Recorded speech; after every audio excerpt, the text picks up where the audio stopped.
Sir కూటమి అధికారంలోకి వచ్చిన 7 నెలల్లోనే రాయలసీమలో పర్యటిస్తున్నారు చంద్రబాబు నాయుడు గారు. ఎలా ఫీల్ అవుతున్నారు మొదటగా? ఇప్పుడు గవర్నమెంట్ వచ్చి 6 నెలలు 7 నెలలు అయింది, నిజమే. ఇప్పుడు ముందు జగన్ పార్టీలో చేసిన ఇవన్నీ లోటుపాట్లు, అప్పులు ఇప్పుడు కొంచెం తీర్చాల్సిన అవసరం ఉంది. స్టార్టింగ్లో అది తీర్చుకుంటూ డెవలప్మెంట్ చేయాలా. కాబట్టి ఆ డెవలప్ అనే దాంట్లో ఫస్ట్ స్టెప్గా 3,000 ఉండే వాళ్ళకు పింఛన్ను 4,000 చేయడము, అది నిజంగా చాలా మంచి పని జరిగింది. దీని తర్వాత ఇంకా అదే పనిగా పోలవరం గురించి కూడా సబ్జెక్ట్ వచ్చింది. దానికోసం కూడా సెంట్రల్ గవర్నమెంట్తో, మోడీ గారితో, అందరితో ఏదైనా కానీ మనకు డెవలప్మెంట్ చేయాలా, లేకుంటే ఇబ్బంది, నేను మాట ఇచ్చిన రాష్ట్రంలో అని చెప్పి దానిపైన చేశాను. అదే ఉక్కు పరిశ్రమ గురించి కూడా ఆ పొద్దు కూడా వ్యతిరేకించినాం మనము, గవర్నమెంట్ అయితే నడపాలా ఇది అని. ఈ పొద్దు కూడా గవర్నమెంట్ నడపాలని చెప్పి కొట్లాడి ఒక ఫండ్ తీసుకొచ్చి దీన్ని డెవలప్ చేసి అక్కడనే ఉండే వాళ్ళకు ఎంప్లాయ్మెంట్ కల్పించాలనే ఆలోచనతో ఇప్పుడు తెలుగుదేశం గవర్నమెంట్ చంద్రబాబు నాయుడు పెద్ద ప్లాన్ వేసి ఈ రాష్ట్రాన్ని డెవలప్మెంట్ చేయాలనే ఆలోచనతో ముందుకు సాగుతున్నాడు. దీంట్లో ఇంకా కొన్ని స్కీములు ఉన్నాయి, తొందరలో అయితే డబ్బులు కావాలి కదా. ముందు గవర్నమెంట్ ఉండే దాంట్లో లేని పరిస్థితులు ఉండింది. చివరి దశలో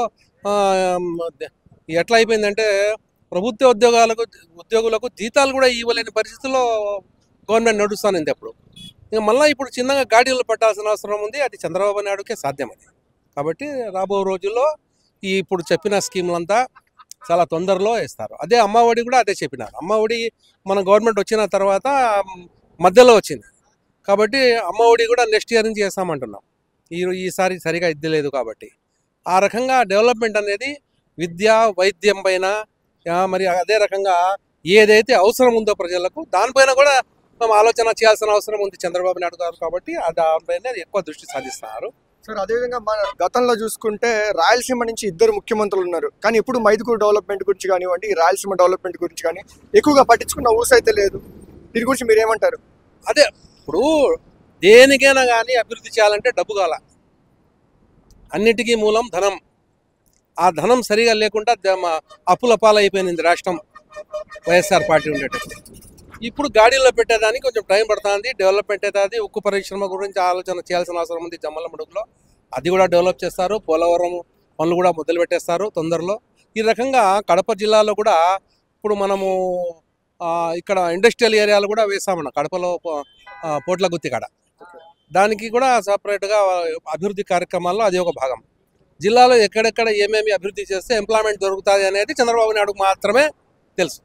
సార్ అదేవిధంగా ప్రతి ఇల్లు అనేది ప్రతి ఒక్కరి కళ అని చెప్పేసి గ్రామీణాల్లో ఉండే వాళ్ళకి 3 సెంట్లు ఇస్తామన్నారు, పట్టణంలో ఉండే వాళ్ళకి 2 సెంట్లు ఇస్తామని నిన్ననే చంద్రబాబు నాయుడు గారు మాట్లాడారు. ఇది సాధ్యమేనా?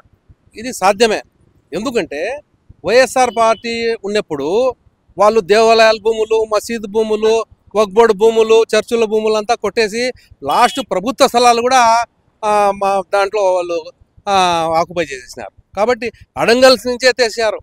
దీంట్లో ఎంఆర్ఓలు, ఆర్డీఓలు కూడా బాధ్యత వహించాలా. కరప్షన్ ఎక్కువైపోయి డబ్బులకు ఆశపడి కొందరు అధికారులు ఇప్పుడు దానికి అమ్ముడుపోయి ఆ భూములంతా ఈ వక్ఫ్ బోర్డు భూములు అయితేనేమి, మా దేవాలయాల భూములు అయితేనేమి, చర్చిల భూములు అయితే కొట్టేయడం జరిగింది. మళ్ళా ఇదంతా కరెక్ట్గా ఉండాలంటే ఇప్పుడు మళ్ళీ సర్వే పెట్టించారు చంద్రబాబు నాయుడు గారు.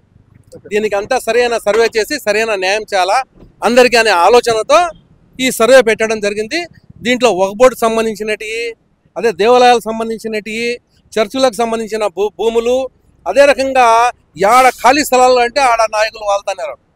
కాబట్టి ఈ రకంగా మొత్తము రాష్ట్రంలో అంతా ఆ భూముల పైన, ఎందుకంటే డబ్బు ఎక్కువ వచ్చేది భూముల పైనే.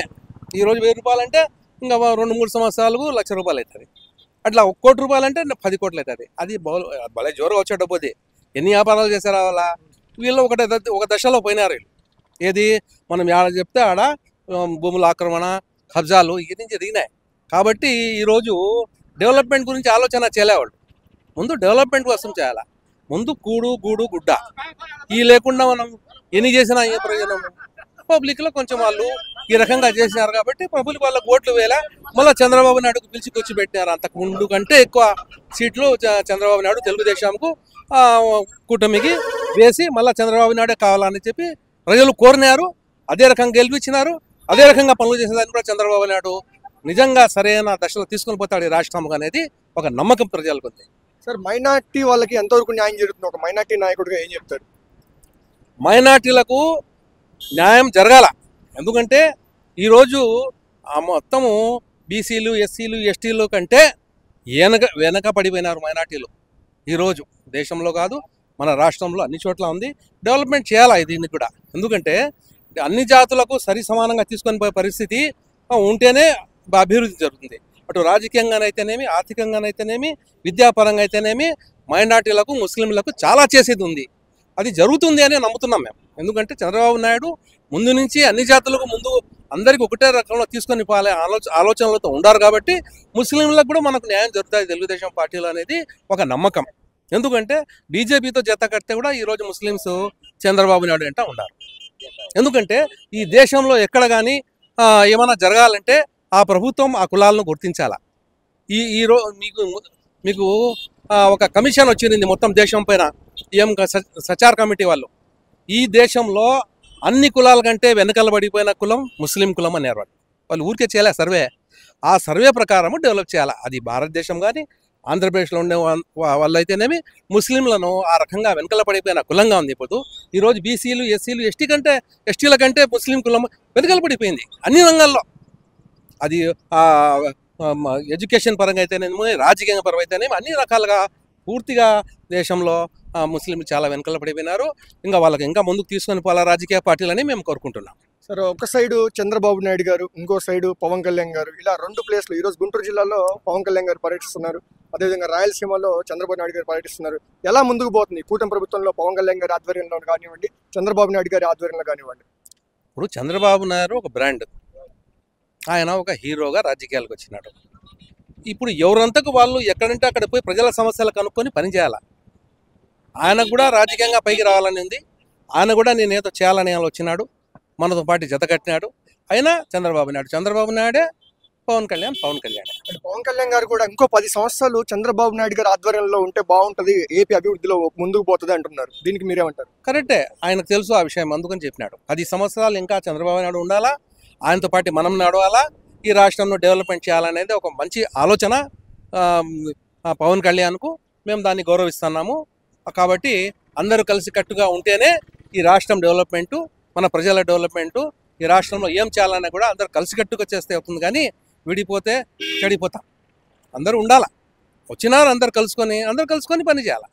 ఎవరంతకు వాళ్ళు పని చేయాలా, ఏ స్థాయిలో ఉండాలో ఆ స్థాయిలో పని చేయాలా. అది కథ. Thank you.